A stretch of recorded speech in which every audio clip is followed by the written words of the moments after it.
Dear students, आज की online class में आप सभी का स्वागत है।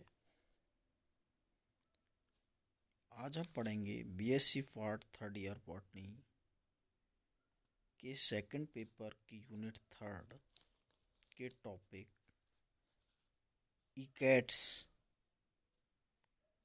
या पारिज के बारे में।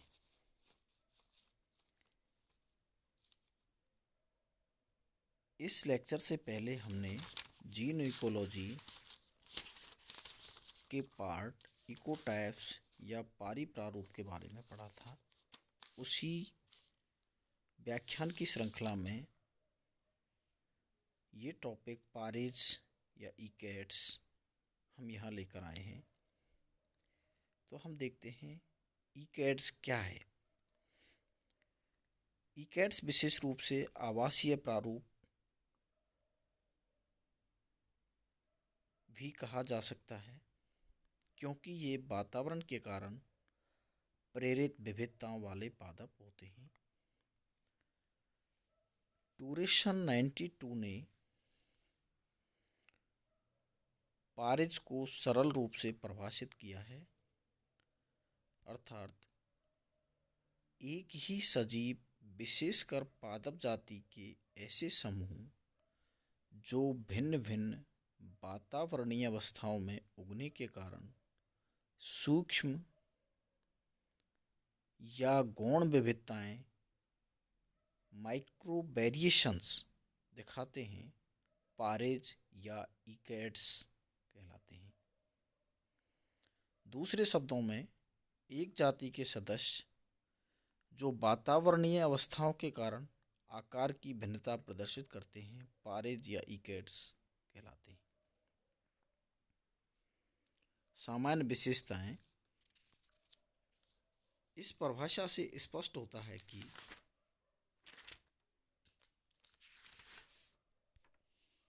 पारिज या इकैट्स यद्यपि एक ही जाति के सदस्य होते हैं, लेकिन इनमें लाक्षणिक प्राय आकारीय असमानताएं दृष्टिगत होती हैं। पारिजीय असमानताएं स्थायी या आनुवंशिक नहीं होकर पूर्णतः अस्थायी एवं परिस्थितिजन्य होती हैं। जैसा कि हमने देखा, वातावरणीय अवस्थाओं के कारण जो विभिन्नताएं आती हैं वो कई बार सेम वातावरण में प्लांट को उगाने पर विलुप्त हो जाती हैं, तो ये अस्थायी होती हैं। इकैट्स को यदि एक समान वातावरण एवं परिस्थिति में संवर्धित किया जाए या उगाया जाए तो कुछ पीढ़ियों के पश्चात ये फिर से अपनी मूल जाति के लाक्षणिक गुण एवं समानताएं दिखाने लग जाते हैं, जैसा कि अभी हमने ऊपर डिस्कस किया था। सभी इकैट्स आनुवंशिक रूप से समान होते हैं, क्योंकि ये एक ही आनुवंशिक शाखा से व्युत्पन्न लक्षण जैसे पत्तियों की संख्या, तने की लंबाई, पुष्प की खुशबू या रंग, पौधे की आकृति आदि में असमान होते हैं। अतः पारिज आनुवंशिक व्यवहार एवं अंतःप्रजनन में समान होते हैं। पारिजों में उत्पन्न विविधताएं वातावरण से प्रभावित होती हैं, अतः ये विविधताएं चिर स्थायित्वता परसिस्टेंस को प्राप्त नहीं कर पाती हैं। ये प्राय अस्थायी, कायिक एवं उत्क्रमणीय होती हैं।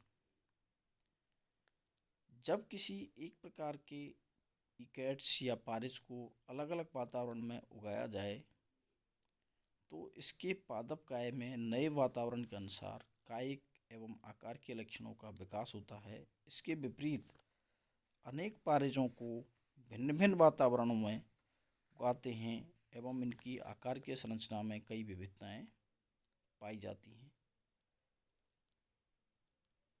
अर्थात समान वातावरण में कायिक समानताएं प्रदर्शित होती हैं, अतः इनकी विविधताओं का विलोपन हो जाता है।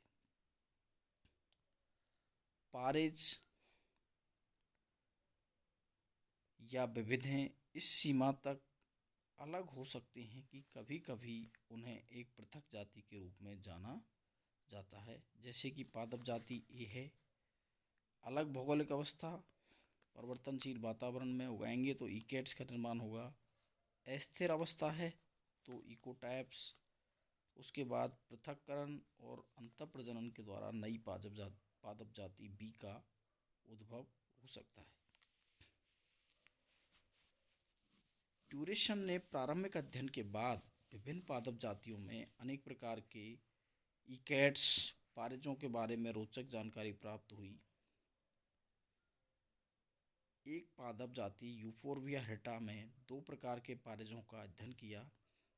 इकेट फर्स्ट या पारिज फर्स्ट पादप शरीर शयान या विसर्पी, प्राय घास स्थलों एवं शुष्क एवं कठोर मृदा में उगता है, विस्तृत शाखिक स्वभाव होता है। और इकेट 2 या पारिज 2 पादप शरीर शयान एवं सुसंहत, यह पौधा सड़क के किनारों फुटपाथों पर उगता है, छोटी पर्णों युक्त गद्दीनुमा स्वभाव होता है।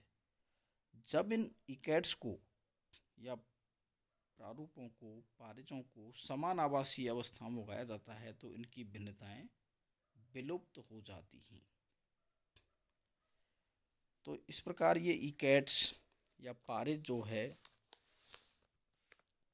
अलग भौगोलिक अवस्था या परिवर्तनशील वातावरण के कारण उत्पन्न हुई भिन्नताओं से उत्पन्न होते हैं। आज हम इसमें इतना ही पढ़ेंगे। धन्यवाद।